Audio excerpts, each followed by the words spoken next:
दोस्तों, जय श्री राम, जय गंगे मैया। आज हम आपको भूगोल और इतिहास की आवश्यकता पर जानकारी देने के लिए मैं आया हूँ।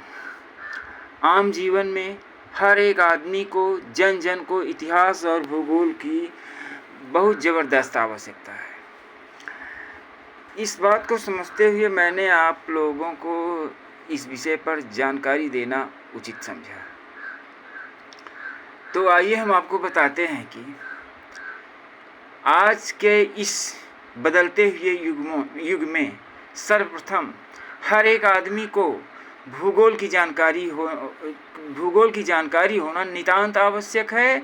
और जब भूगोल की जानकारी हो जाएगी तो उसके बाद जो है उसको इतिहास की जानकारी करनी चाहिए, क्योंकि सबसे पहले भूगोल की जानकारी जब हो जाएगी तभी इतिहास समझ में आता है। जब तक आपको भूगोल की जानकारी नहीं रहेगी, इतिहास वैसे आप सुनेंगे और सुनने के बाद आप उसको समझ नहीं पाएंगे, क्या बताया जा रहा है, क्या पढ़ाया जा रहा है, क्या समझाया जा रहा है। जैसे उदाहरण के लिए आपको पढ़ाया जा रहा है सिंध प्रांत के बारे में। आज के 10-1200 साल पहले भारत में सिंध प्रांत था, लेकिन आज भारत में सिंध प्रांत कहाँ है यह किसी को नहीं मालूम। तो यह जानकारी जो है, जब आपको भूगोल की जानकारी सर्वप्रथम हो जाएगी तो भूगोल की जानकारी के अनुसार आपको मालूम हो जाएगा कि भारत कहाँ है, पाकिस्तान कहाँ है।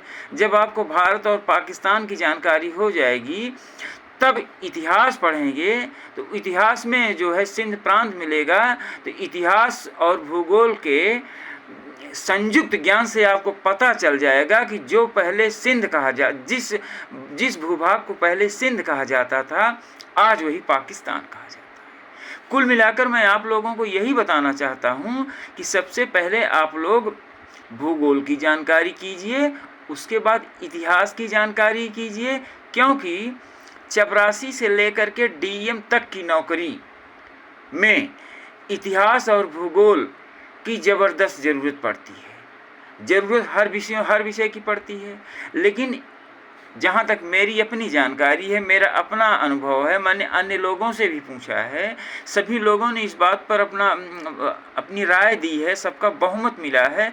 तब मैं आप लोगों को बता रहा हूँ कि इतिहास और भूगोल की जानकारी हर एक आदमी को होनी चाहिए। जब हर एक आदमी को इतिहास और भूगोल की जानकारी हो जाएगी तो वह अपने बच्चों को, खासकर पढ़ने लिखने वाले बच्चों को प्रेरित करेगा, उकसाएगा, दबाव डालेगा कि बेटा इतिहास पहले भूगोल की जानकारी करो, उसके बाद इतिहास की जानकारी करो। और मैं ये भी बता रहा हूँ कि भूगोल और इतिहास बड़े ही इंटरेस्टिंग सब्जेक्ट हैं। जब आप इसको पढ़ने लगोगे ना तो इतना मज़ा आएगा, इतना आनंद आएगा कि तुम्हारी रुचि अपने आप उसमें, हाँ, यदि आपका पढ़ाई लिखाई में आपकी रुचि है तभी आपकी रुचि बढ़ती जाएगी और आप उसमें अधिक से अधिक ज्ञान अर्जित करते जाएंगे। अब आगे की बात है, हमारे जीवन में, हमारे व्यवहारिक जीवन में इतिहास और भूगोल की आवश्यकता क्यों पड़ती है? पड़ती है इसलिए है कि जैसे आप किसी गांव में रह रहे हैं तो उस गांव के बारे में आपको सब कुछ पता है, आपको अपने परिवार के बारे की वर्तमान जानकारी है। जब आप पैदा नहीं हुए थे, आपके पिताजी का लड़कपन था, तो पिताजी के ज़माने में आपके परिवार की क्या जानकारी, परिवार की क्या हालत थी, बाबा के ज़माने में क्या परिवार की हालत थी, ये सब इतिहास की बात हो गई। और आपके पिताजी का घर कहाँ है, घर के आसपास आपके पिताजी कितनी ज़मीन है, आपके पिताजी के बाग बगीचे कहाँ तक हैं, आपके पिताजी के खेत बाड़ी कहाँ हैं, आपके पिताजी के ज़माने में, आपके बाबा जी के ज़माने में आपकी प्रॉपर्टी, आपकी संपत्ति गांव में कहाँ कहाँ तक थी, किस किस आदमी से आपके पिताजी का, आपके बाबा जी का लड़ाई झगड़ा हुआ, किसने आपके पिताजी को, बाबा जी को सहयोग दिया, किसने असहयोग किया। यह सब जब जानकारी आपको रहती है तो फिर आप अपने जीवन में जब स्टैंड हो जाते हैं, तरक्की कर लेते हैं, विकास कर लेते हैं, तो आप अपने मन में सोचते हैं कि हमारे बाबा के ज़माने में, हमारे पिताजी के ज़माने में गांव के इस आदमी ने मुझे सपोर्ट किया था, इस आदमी ने मेरी खिलाफत की थी।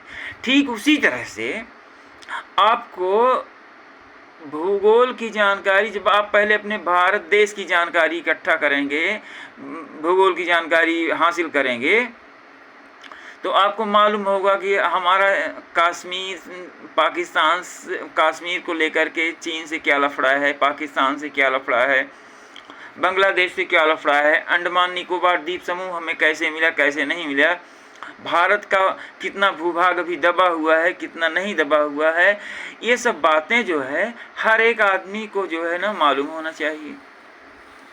जब ये सब बातें मालूम हो जाएंगी तब उसके बाद आपको भूगोल की विस्तृत जानकारी, पूरे विश्व भूगोल की जानकारी होनी चाहिए। जैसे अर्जेंटीना कहाँ है, जिब्राल्टर कहाँ है, इंडोनेशिया कहाँ है, जापान कहाँ है, भूमध्य सागर कहाँ है, वो बाल्टिक सागर कहाँ है, लाल सागर कहाँ है, और क्या कहते हैं कि अटलांटिक महासागर है, महासागर कितने हैं, संसार की प्रमुख नदियाँ कहाँ हैं, तमाम सारी बातें हैं भूगोल की।